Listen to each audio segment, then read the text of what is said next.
so we're on the back of this rig, and we're going to check out something you can't even see, but has a great level of protection to your rear. So the rear frame stiffener for your HD11, we have taken the point on the suspension, on the frame that takes a lot of the brunt of the trail damage, and tied those lower suspension mounts in to a solid steel plate underneath the rig.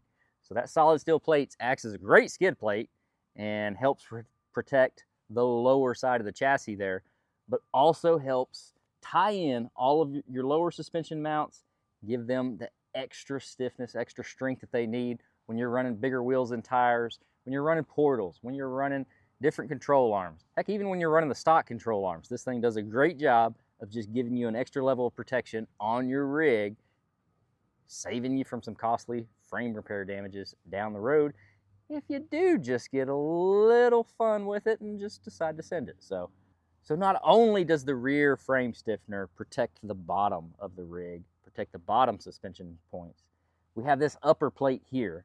This replaces a plastic plate that was in place before on your HD11.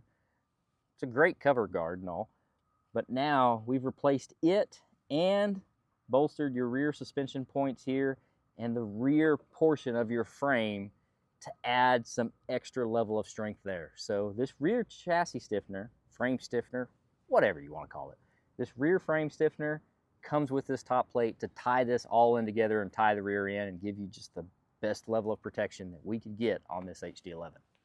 All right, so looking to add some strength to your HD11? Check it out. The rear chassis stiffener, the front chassis stiffener, frame stiffener, whatever you want to call them. The front and rear frame stiffeners for your HD11 get you that level of protection and just keep this rig on the trail. So check it out.